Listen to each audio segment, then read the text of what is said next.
Irmãos, nós estamos trabalhando uma série denominada A Mesa com Cristo. Tem sido muito oportuno este assunto para a gente pensar como a gente pode servir ao Senhor na nossa casa, numa lanchonete, num restaurante, num piquenique, num espaço improvisado, sendo convidado ou anfitrião, onde quer que você esteja, poder servir ao Senhor. Quero convidar você a abrir a sua Bíblia em Lucas capítulo 14. A Mesa com Cristo é a série que temos estudado. Eu quero que você pense com a gente aqui nesta noite um pouquinho mais e ver aquilo que Deus tem para nós no capítulo 14, de 1 a 24. Nós não leremos o texto todo imediato, mas leremos à medida que vamos expondo o texto. E nesta riqueza que é o texto, de repente você encontre N lições que você pode retirar desse texto. E o meu desejo é que você, quem sabe, a sua mesa em algum momento possa rever de tudo isso e buscar de Deus o ensino para o seu coração, ainda mais daquilo que veremos aqui. Lucas capítulo 14, de verso 1 ao 24, iniciaremos lendo apenas o verso 1, nesse instante. Diz assim o texto: aconteceu que ao entrar ele num sábado na casa dos principais fariseus para comer pão, eis que o estavam observando. Pai, nós também estamos sendo observados pelo Senhor, e mais uma vez nesse instante o nosso desejo, Pai, é que a Tua palavra preciosa, que a Tua palavra instrutiva, divinamente inspirada, neste relato de Lucas, venha, ó Deus, calhar em nosso coração, e que o Espírito do Senhor aplique, ó Deus, esta verdade a cada um de nós. E assim, ó Deus, desafiando-nos à verdadeira prática e vivência do Evangelho, para que cumpramos a nossa missão como crentes amados do Senhor Jesus. Traga-nos instrução nesta noite, em nome de Jesus. Amém, Senhor Deus. Amém. Meus irmãos, já trabalhamos a refeição que demonstra a comunidade, a reunião, povo reunido. Falamos de refeição como uma expressão ou representação da graça de Deus, esta graça imerecida que veio um dia ao nosso encontro. E hoje queremos olhar a partir desse texto, olhando então a refeição, o momento de refeição como um momento que representa a nossa missão. Eu queria convidar você a olhar para a sua vida como alguém que tem uma missão, e não apenas de que veio em algum momento fazer uma missão por um programa extraordinário. Mas eu quero convidar você a olhar para esse texto com esta visão. Lucas, ele explora muito bem esse ministério do Senhor Jesus Cristo, aquilo que se pôde registrar a respeito do ministério de Cristo Jesus ao redor da mesa. E Jesus, tanto como, sobretudo nesses textos, muito mais como hóspede, a gente vê Cristo Jesus desenvolvendo então a sua missão, em um tempo que diríamos um tempo extremamente curto de ministério, de alguém que nós pensamos assim, puxa vida, Jesus poderia ter ficado mais no seu ministério terreno, mas ele cumpre de forma extraordinária em cada momento oportuno que ele tinha. E aqui nós encontramos Lucas informando que Jesus, ele vai fazer parte de um momento de refeição. E o texto diz que aconteceu entrar num sábado, então na casa de um dos principais fariseus para comer pão, eis que o estavam observando. O texto em questão, ele mostra de fato a graça de Deus se manifestando mais uma vez. E eu quero observar com você aqui nesse texto e perceber que muitas vezes, conforme todo o texto expressa: nós somos os pobres, aleijados, os cegos, os mancos, impelidos para o grande banquete que o Senhor tem reservado para o seu povo. E aqui Jesus está novamente nesse jantar com esse principal fariseu, um homem conhecedor da lei. E para ser um fariseu, o líder da lei, portanto, deveria ser alguém extremamente conhecedor das leis, portanto, da Escritura. E olhamos aqui, Jesus é convidado para estar neste ambiente com esses homens, líderes religiosos daquele tempo. Era uma refeição.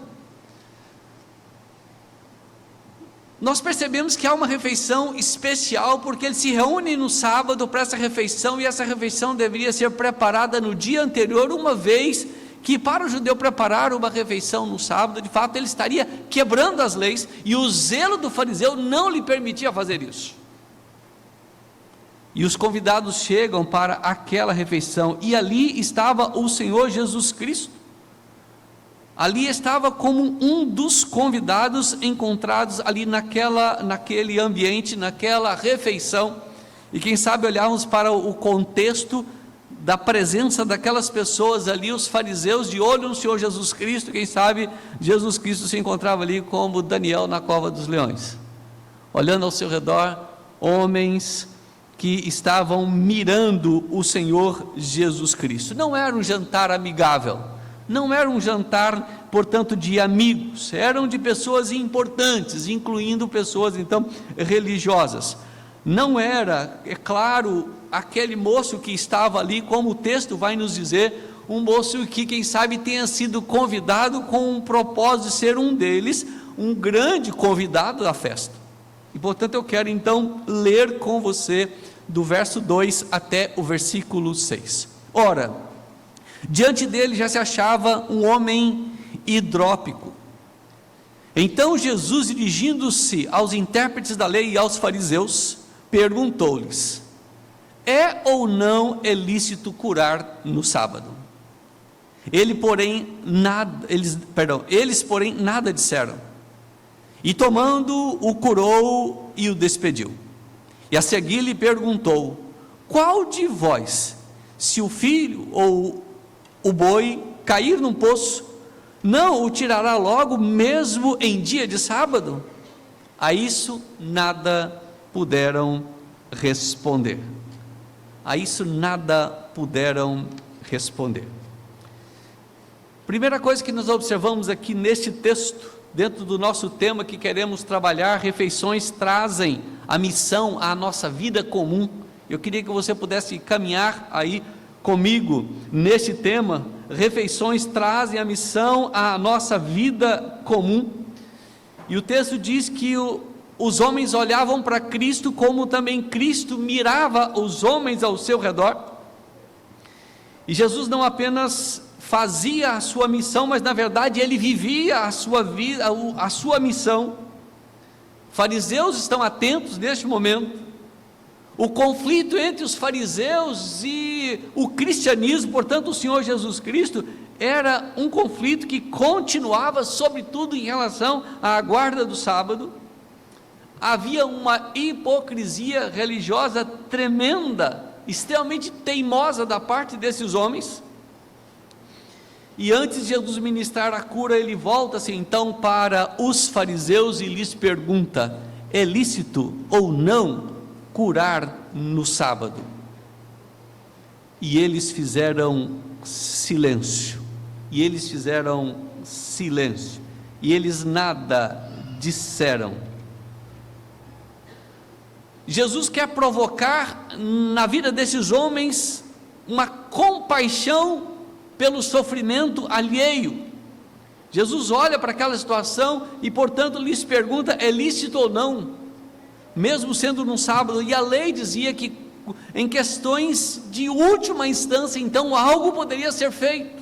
Poderia tirar o boi, poderia alcançar o filho que estivesse prestes a sofrer, a morrer por causa da queda em um buraco, enfim, algo dessa natureza. Mas a lei era tão rígida que os próprios, dentro das leis desse cuidado no sábado, quando alguém já estava morto no sábado, ele era tirado só depois que cumpria as horas, portanto vencendo o dia de sábado ou no dia seguinte. Mas se estivesse com vida, poderia então ser atendido, como uma mulher grávida que quisesse ser parto, então poderia correr e realizar o parto. Mas se já tivesse morrido, não se mexia. Então era um legalismo exagerado, e é dentro desse contexto que Jesus pergunta: é lícito fazer isso? E eles fazem silêncio, eles não têm uma resposta para o Senhor Jesus Cristo. E a primeira coisa que nós observamos aqui, que Jesus então, ele cura e salva em um ambiente de refeição. Jesus cura e salva alguém num ambiente diferenciado, de alguém que está ali, mas de fato, parece que não tinha sido convidado. Existem alguns posicionamentos em relação a este moço que sofria desta enfermidade, que era um hidrópico. Era alguém que tinha muito líquido em alguma parte do corpo, talvez hoje conhecido muito por nós, quando é no abdômen, como barriga d'água, por exemplo, né? Então, a pessoa inchada, extremamente inchada, e Jesus olha para aquele moço, e Jesus de fato sensibiliza com a sua saúde. Mas por que ele estava ali? Existem alguns posicionamentos em que de repente ele tenha sido montado algo para que Jesus Cristo pudesse naquele momento ser pego fazendo algo no sábado que a lei não lhes permitia, a fim de que assim eles pudessem então condenar o Senhor Jesus Cristo. Não sabemos, não há uma afirmação categórica de que seja por isso, ou que ele fazia parte dos convidados, ou de repente em função daquele momento da refeição, que fazia parte também de um lugar semipúblico, que ali aquele moço tenha entrado e portanto estava entre os convidados, que parece pouco provável, mas que de repente pudesse ser pelos próprios fariseus e escribas, ser um dos convidados para estar ali. E Jesus então olha para aquele quadro e lhes questiona: é lícito? E eles fazem silêncio, e depois novamente Jesus volta para eles e diz: olha, qual de vocês, se o filho cair num buraco ou um boi, você não vai cuidar deles? E eles nada respondem. Queridos, a primeira coisa que nós observamos aqui nessa ação do Senhor Jesus Cristo, como afirma James Edwards, num dos seus comentários, ele diz que há pessoas como os fariseus, que apelam a Jesus, sentem-se em sua presença, recebem seus ensinamentos, contudo permanecem em silêncio em face do chamado concreto ao discipulado, a fim de ajudar o seu irmão em necessidade. Silencia diante disso. Os escribas e fariseus não se sensibilizaram, se silenciaram diante de uma necessidade extrema da vida daquele moço. É tempo de realizar atos de misericórdia. Esse é o precioso ensino do Senhor Jesus Cristo. Não pode ser deixado para amanhã. Jesus tem uma palavra dura para aqueles fariseus, inclusive para os nossos do dia de hoje, como Mateus 23, versículo 15, Jesus diz assim: ai de vós, escribas e fariseus hipócritas, fechais a porta do reino dos céus na cara dos homens, porque não entrais e não deixais entrar os que querem entrar. Em momento algum os fariseus se sensibilizaram com a vida deste moço. O seu legalismo hipócrita, de fato, e de muitos religiosos, distanciam as pessoas do Senhor. Era mais importante cuidar do legalismo do que sensibilizar a doença daquele que ali estava, e sobretudo, precisando de fato de uma palavra aliviadora do Senhor Jesus Cristo. Queridos, muitas vezes não temos agido assim. Às vezes queremos cuidar muito mais do aspecto da letra do que do espírito da letra, daquilo que o Senhor quer que nós façamos. Jesus está numa missão ao redor da mesa, leva o Evangelho para a vida mais comum, o momento mais comum, para que pudesse então ir ao encontro de alguém que de fato precisava do Senhor, enquanto os fariseus negligenciavam a necessidade daquele moço. Muitas vezes nós fazemos como os fariseus. Outras coisas são mais importantes do que atender à necessidade daquele que está do nosso lado. Aquele moço não precisava apenas da cura física, era alguém que precisava do Senhor Jesus. E o texto nos informa que o Senhor o cura e ele vai embora, e lhe despede. Dá-nos a ideia de que parece que ele nem participou da refeição. A gente não dá para entender se ele já tinham tomado a refeição, ou estava no meio da refeição, ou após, a gente não sabe, mas o fato é que o Senhor o cura e ele sai. O Senhor tem de fato compaixão daqueles que estão ao seu redor. Você e eu temos tido compaixão daqueles que de fato têm necessidade ao nosso redor? A nossa missão, ela precisa envolver a nossa vida comum do dia a dia. Não precisa fazer de um planejamento que eu tenho que fazer para exercer a minha missão. Deus quer que exerçamos a nossa missão onde nós estamos, em cada momento, nas nossas refeições, no nosso lanche, em qualquer lugar, sejamos instrumento de bênção. Mas o texto continua, que à roda da mesa o Senhor exorta também os orgulhosos. Portanto, além de trazer salvação, de trazer cura, o Senhor agora traz também um ensino, uma instrução. Observemos o texto a partir do versículo 7 até o versículo 11 inicialmente. Diz o texto: reparando como os convidados escolhiam os primeiros lugares, propôs-lhe uma parábola. Quando por alguém fores convidado para um casamento, não procures o primeiro lugar, para não suceder que, havendo um convidado mais digno do que tu, vindo aquele que te convidou e também a ele, te diga: dá o lugar a este, então irás envergonhado ocupar o último lugar. Pelo contrário, quando fores convidado, vai tomar o último lugar, para que quando vier o que te convidou, te diga: amigo, senta-te mais para cima. Ser-te-á isto uma honra diante de todos os mais convivas, pois todo o que se exalta será humilhado, e o que se humilha será exaltado. A refeição traz à mesa, a vida comum, na missão de Jesus, o exortar aqueles orgulhosos, e Jesus senta à mesa, lembrando que o estilo da mesa era estilo U, onde o convidado, o principal, sentava de forma que todos pudessem ter o contato com ele, e sempre as pessoas queriam estar próxima ao convidado especial, ao convidado de honra. E Jesus observa, da mesma forma que os fariseus observavam o Senhor Jesus Cristo, Jesus também observava aqueles que ali se sentavam. E eles continuam no lugar da refeição. O moço hidrópico havia sido então curado, portanto salvo, feliz da vida, sai, portanto vai embora, é despedido pelo próprio Senhor Jesus, e ele sai daquele lugar feliz da vida.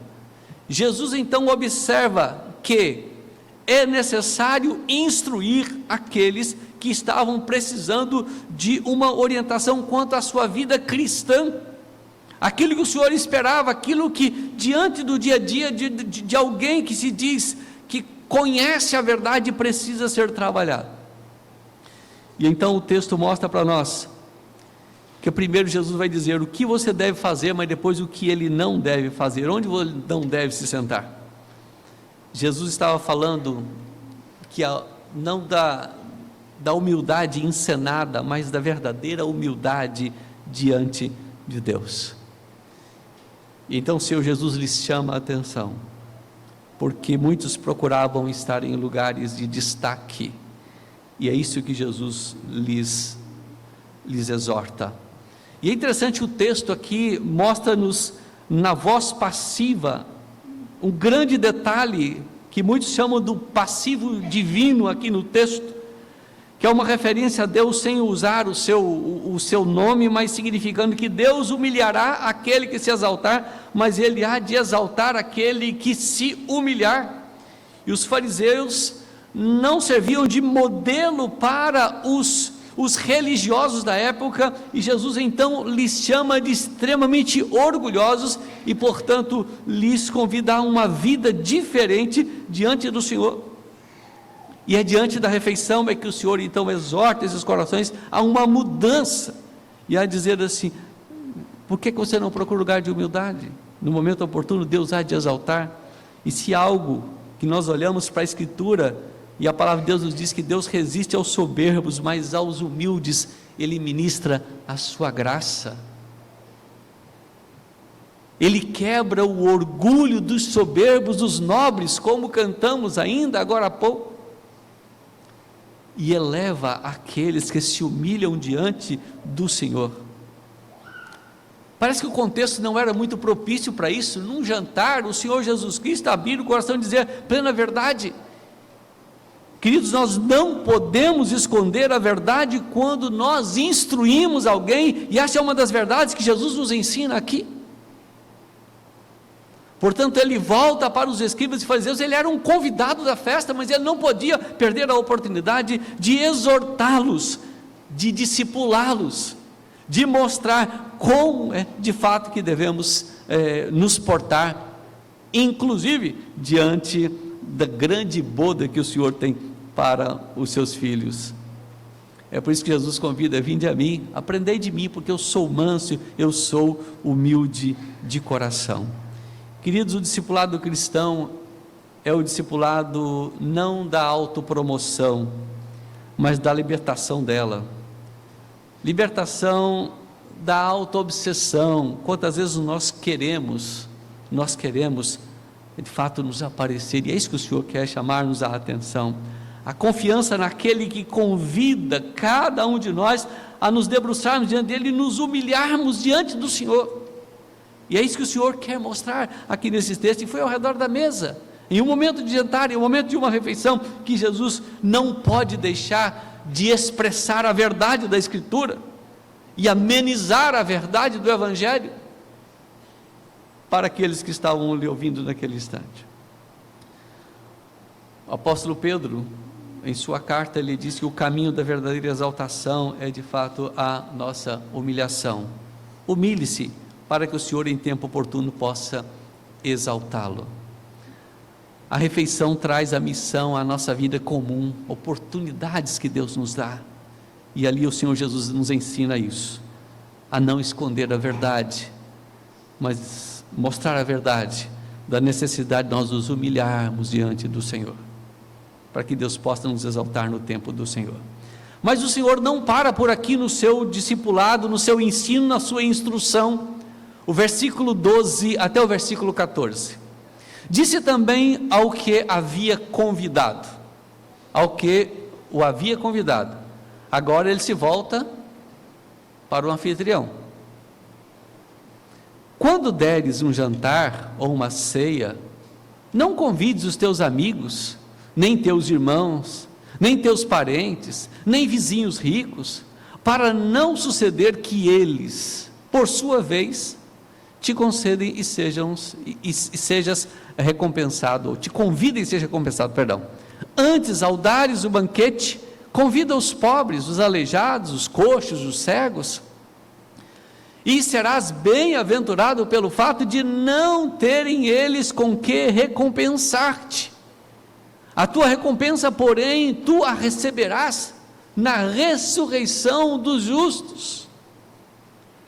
Jesus exorta os ricos quanto à motivação de suas festas, quanto à motivação das suas comemorações.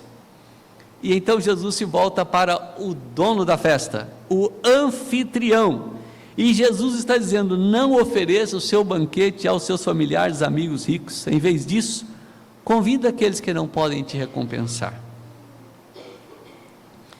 É interessante que Jesus usa a mesma expressão aqui do versículo 21, quando veremos posteriormente, quando ele fala aqui dos pobres, dos aleijados, dos cegos e dos coxos. E é interessante o texto que ele usa essa expressão para lembrar que recompensar é sempre a tendência do ser humano, e portanto o texto nos convida aqui a olharmos para a oferta do Senhor, para aquilo que o Senhor faz, ou aquilo que fazemos para o Senhor, perdão, e nunca esperarmos de fato fazer para as pessoas para recebermos em troca. E portanto o que o Senhor faz é exatamente porque nada merecemos. Por isso ele diz: olha, quando você der uma festa, então convide as pessoas que não podem e não têm condição de recompensar-te. E onde Jesus queria chegar de fato com o seu ensino? O ensino de Jesus nesse particular não é ensinar a reciprocidade, mas é lembrar da generosidade, da gratuidade daquilo que o Senhor tem nos dado, e não esperar em momento algum retorno. E é isso que Jesus quer ensinar. Porque é muito fácil fazermos as festas e esperarmos que recebamos algo em troca. E é interessante onde Jesus quer falar em relação à grande ceia que veremos a partir do versículo 15.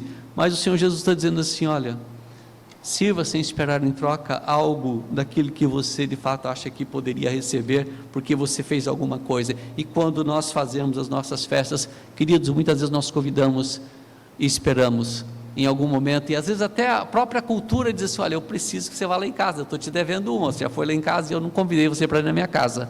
Não é assim que nós procedemos? Eu não te convidei ainda, né, para ir lá em casa, eu preciso lá tomar uma refeição, pelo menos um café. É assim que fazemos. Mas Jesus, não estou dizendo que isso é errado você dizer a alguém: eu quero que você vá lá em casa para a gente tomar um lanche juntos, enfim. Mas qual é a visão que nós temos da nossa missão ao redor da mesa?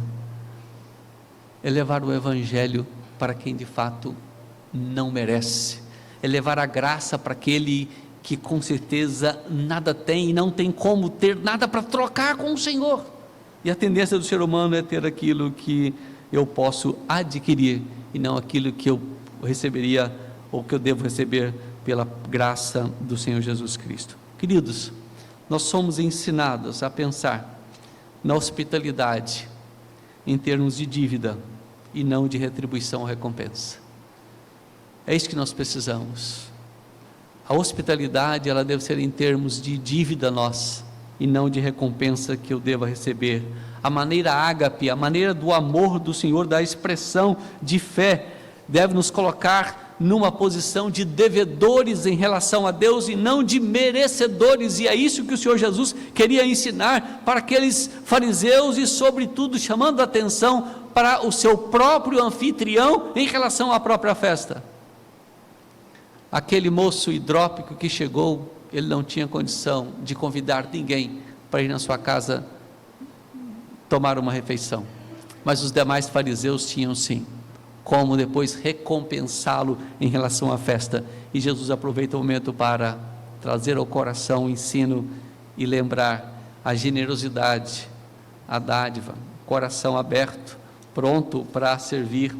É preciso estar presente entre nós, um coração hospitaleiro, um coração que não espera a recompensa, mas que leva a mensagem do Senhor de forma gratuita. E o texto continua ainda dizendo: quando nós olhamos da refeição que traz missão à vida comum, Jesus agora vai exortar os homens em relação à sua vida comum, e é interessante olhar isso a partir do versículo 15, eu quero convidar você a observar isso, porque o Senhor Jesus Cristo, além de cura e salvação, Ele traz um discipulado rápido àqueles corações, mas agora Ele lhes chama a atenção para colocar em prática a sua vida, e olhar para frente em relação ao fim da nossa existência. Ora, a partir do verso 15, ora, ouvindo tais palavras, um dos que estavam com ele à mesa disse-lhes: bem-aventurado aquele que comer pão no reino de Deus. Ele, porém, respondeu: certo homem, a nova parábola o Senhor Jesus Cristo conta, certo homem deu uma grande festa, deu a grande ceia e convidou muitos. A hora da ceia, enviou o seu servo para avisar aos convidados: vinde, porque tudo já está preparado. Não obstante, todos, a uma, começaram a excusar-se. Disse o primeiro: comprei um campo e preciso ir vê-lo. Rogo-te que me tenhas por excusado. Outro disse: comprei 5 juntas de bois e vou experimentá-las. Rogo-te que me tenhas por excusado. O outro disse: casei-me e por isso não posso ir. Voltando o servo, tudo contou ao seu senhor. Então, irado, o dono da casa disse ao seu servo: sai depressa para as ruas, becos e cidades, traze para aqui os pobres, os aleijados, os cegos, os coxos. Depois lhe disse o servo: Senhor, feito está como mandaste, e ainda há lugar. Respondeu-lhe o Senhor: sai pelos caminhos, atalhos, e obriga a todos a entrar, para que fique cheia a minha casa.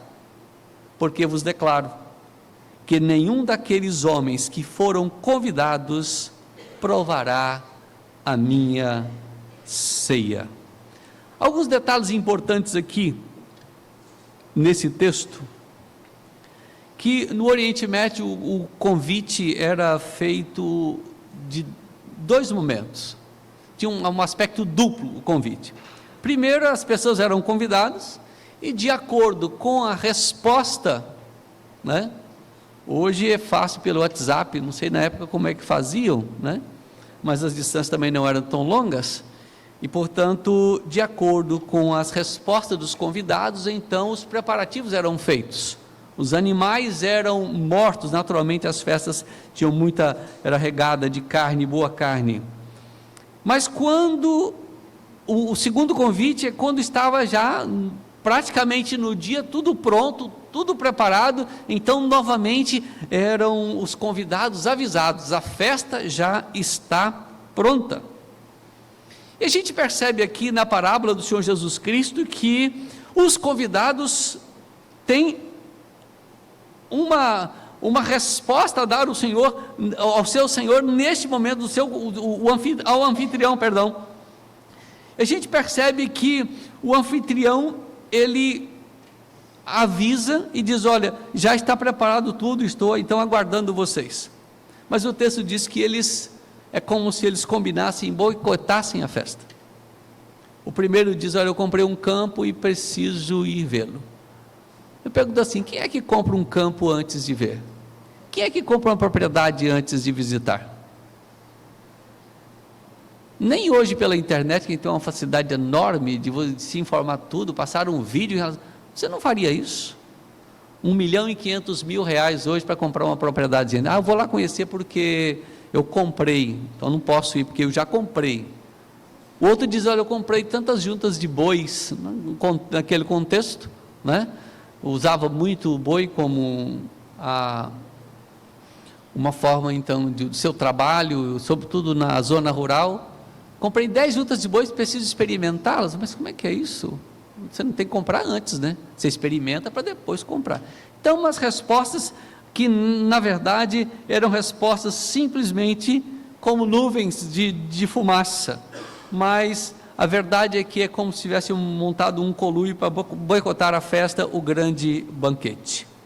E há uma declaração que surge então no meio dos presentes daquela festa: feliz será aquele que comer então o banquete no reino de Deus.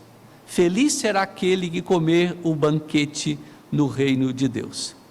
E Jesus está a contar então esta parábola, e de fato que brilha o evangelho de Cristo por meio então da misericórdia do Senhor.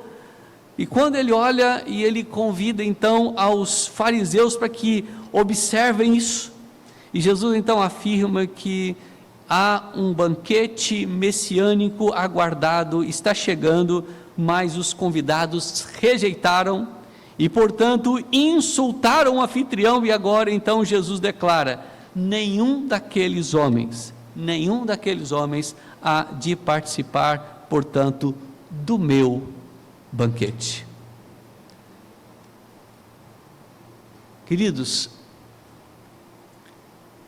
olhamos para o texto e vemos Jesus voltando-se para os fariseus, voltando para os judeus que rejeitaram o Senhor Jesus, e mais uma vez dizendo: vocês me rejeitaram, e portanto nenhum há de participar do grande banquete. E mais uma vez o Senhor Jesus Cristo faz referência ao grande banquete. Ele fez assim: o meu banquete.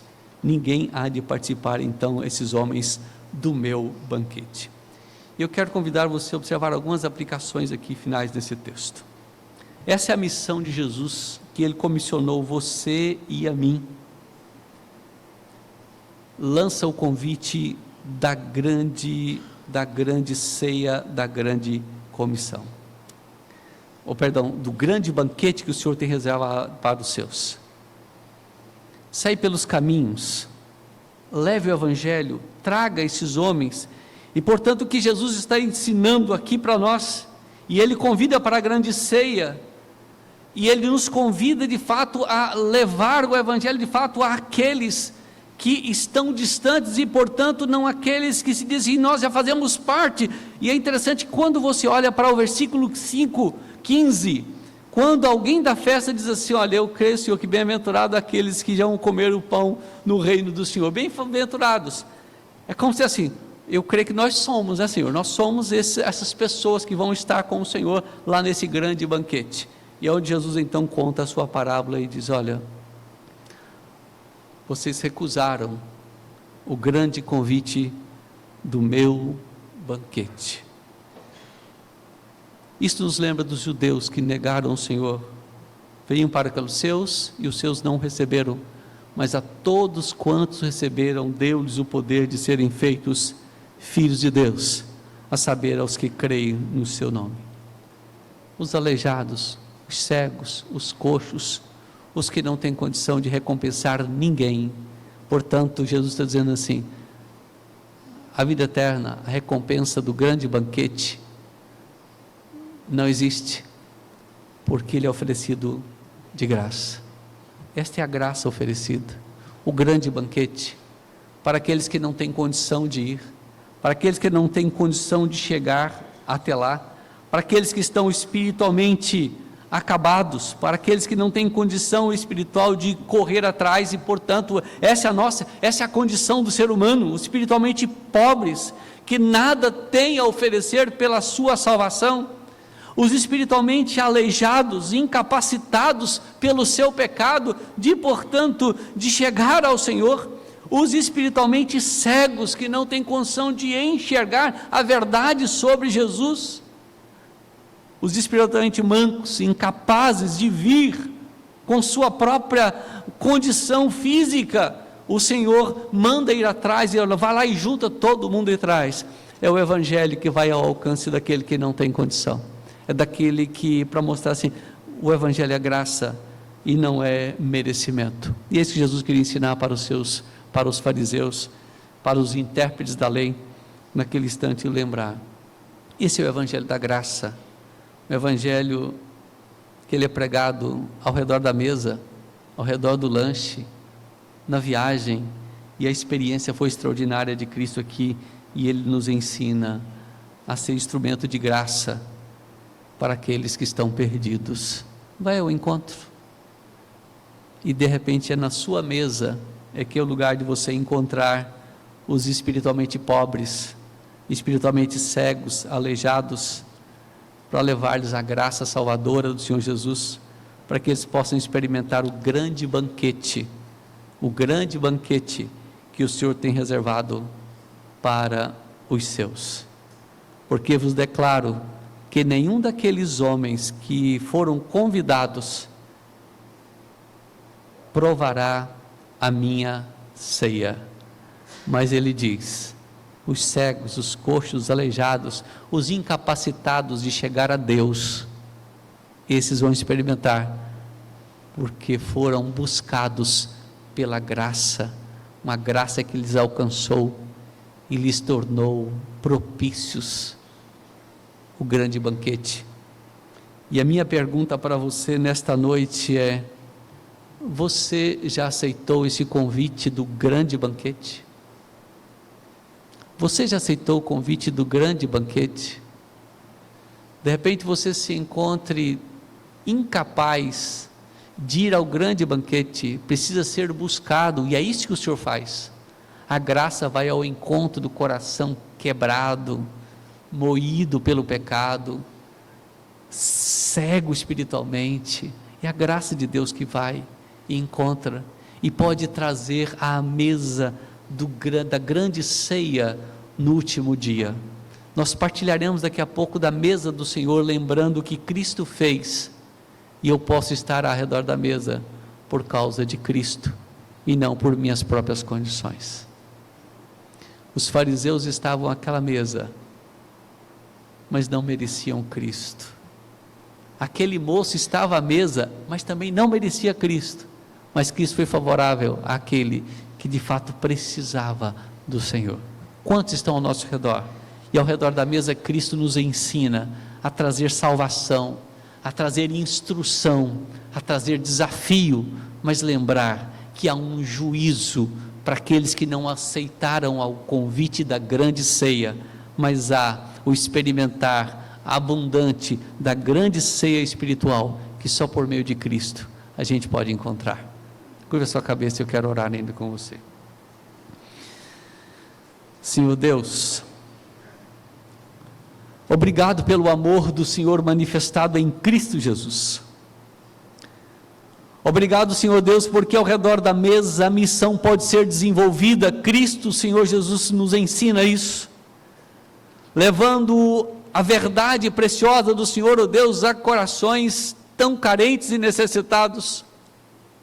Tanto este moço hidrópico, como também, ó Deus, os escribas e fariseus que foram exortados, discipulados e ensinados pelo Senhor Jesus Cristo. Ó Pai, o desafio nosso como igreja é tornar, ó Deus, a nossa missão, a nossa vida em missão, uma prática, ó Deus, também ao redor da mesa, e é isso que Jesus nos ensina, aproveitando oportunidades tão preciosas, de uma reunião tão próxima de pessoas, sem qualquer outro tipo de programa extraordinário, ó Deus, de evangelização, mas, ó Deus, uma verdade dita ao redor da mesa, onde pessoas tão carentes e necessitadas possam ouvir essa verdade. Faze-nos instrumento, ó Deus, nas mãos do Senhor, para ir em busca, ó Deus, daqueles que estão distantes, daqueles que espiritualmente estão aleijados, cegos, coxos, mancos, para que possam, ó Deus, ser alcançados pela graça do Senhor, serão restaurados e possam, ó Deus, participar do grande banquete que já está preparado pelo Senhor para o último dia, para a tua igreja, para o teu povo, para aqueles, ó Deus, que reconhecerem o seu pecado, reconhecer o seu orgulho, reconhecer, ó Deus, a sua altivez e se dobrar, se humilhar diante do Senhor. Pai, traga salvação ao coração daqueles, ó Deus, que ainda estão distantes, mas traga consagração aos corações, ó Deus, que quem sabe tem experimentado a graça salvadora, ó Deus, mas não tem, ó Deus, desenvolvido o seu papel missionário, ó Deus, no seu dia a dia. Faz desta igreja uma igreja missionária, faça de cada um de nós, ó Deus, instrumentos para que a graça do Senhor alcance aqueles que estão desfavorecidos por causa do seu pecado, por causa da sua miséria espiritual. Faz um instrumento, Deus, para a glória do Senhor na vida dessas pessoas, em nome de Jesus. Amém, Senhor Deus. Amém, Pai. Amém.